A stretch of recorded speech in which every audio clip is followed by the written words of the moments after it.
All right, so I'm in the studio, but I wanted to just get on here and chat because it's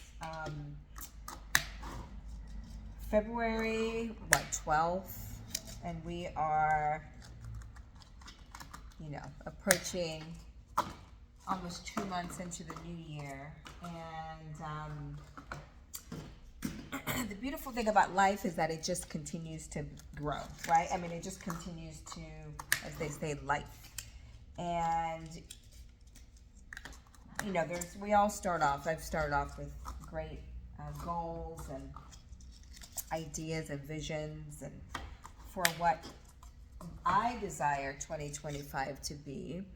And I know that many people have also done the same thing, right? We're just kind of designed that way. What I also know is, because of the way that life is that it can kind of take you off your game, and it can derail you and uninspire you, right? When you start off being super inspired, and then unexpected challenges happen. Or not even challenges happen, right? You just lose motivation. So that is kind of where I'm kind of hyper focusing on now, because I know for myself, if I don't kind of get back on track motivation wise, kind of being in action, then what will happen is 6 months has passed, many months have passed. And so I want to jump on here and kind of let you know what my process is and what I like to focus on and what I'm actually working through right now. And a lot of that is mindset, right? It's like you against you.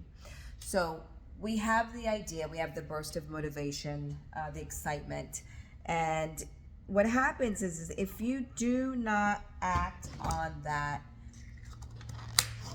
idea, then you begin to rationalize, right? So the mind kind of just takes over, and then you begin to talk yourself out of it because of fear and insecurity, or maybe you've discussed it with somebody and they think it's a crazy idea. So the thing that I'm doing is really going inward and focusing on my own mindset, focusing on my own internal work and practice. And what that looks like is, for example, getting out of my environment, getting out of the house, going and earlier I was going to go to Barnes & Noble and just kind of look through magazines, change my scenery, and do the work of the things that I've been excited about, right? When I find that I stay home and stay stagnant and just kind of get weighed down by the worries of life in the world, that's what stills that energy and that motivation to really step forward into the goals that you really want to accomplish. So for myself, the other thing that I'm doing is kind of revisiting those things that I was excited about and making those goals bigger. Because as I'm listening to podcasts, they say a lot of the conversation is around, if your goal is not big enough to pull you out of bed, to pull you towards it, then really it's too small.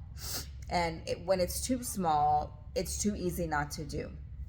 And so I'm training myself to push through the discomfort of thinking bigger and just setting even more audacious goals, working through that discomfort. And that's why it's so important to have to do the inner work, because even when our comfort zone is not a desired place, because it's familiar, we will always go back to it. So you have to create your own obstacles, your own discomfort sometimes, to get you on the course of moving out of your comfort zone. So whether that means changing your environment, whether that means changing your friends, whether that means getting up earlier, whether that means staying up later, exercising, changing your diet, like figuring it out. Like, I feel so tired of being stagnant. And again, you only know for yourself, because someone could look at you on the outside and think that you're, you know, super busy and ambitious and all the things, which may be true, but only you know if you're living up to your full potential and your full capabilities. And you only know if your soul is longing for something more, because you know that you are built for more. And so that's really where I want people to kind of like join me in looking at where you find yourself right now on February 12th.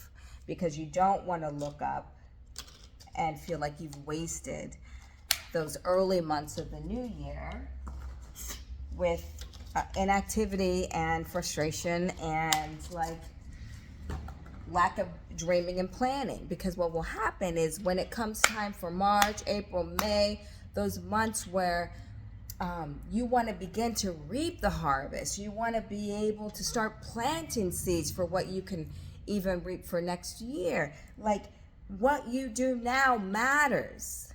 This meantime moment, this gap phase, gap season, this gap moment matters.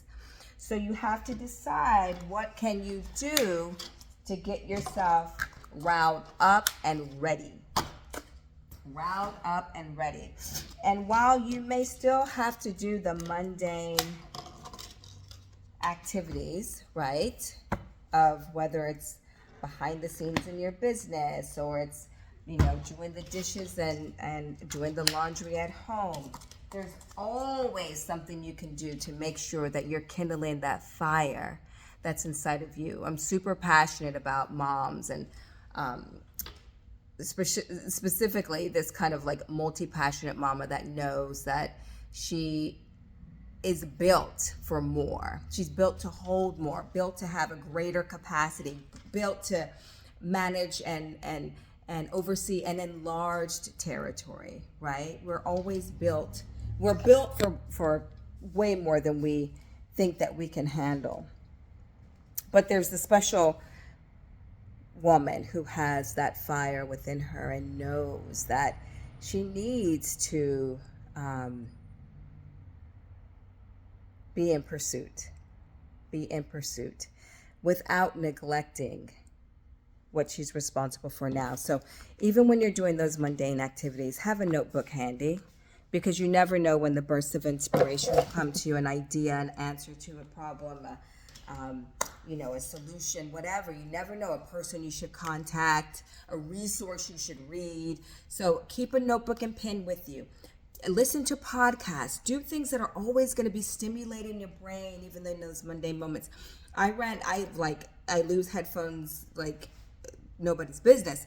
And today I was going to, like I said, go to Barnes & Noble, but change of plans. But when I knew that I was going to get out of the house and do something different today, I was like, I need to go get some headphones. So I just went to Five and Below, bought some cheap headphones, because if I go to Barnes & Noble, while I'm sitting and journaling and typing, working on my plan, I wanted to be able to listen to something and not be a distraction for anybody else. So if you have a phone, put your headphones in while you're doing dishes. Like, get rid of excuses.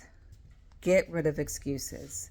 Because what happens is, at the end of the day, you might feel like in the short term you're winning. In the short term you're minimizing discomfort and pain. But what happens is it's actually setting you up for greater pain later.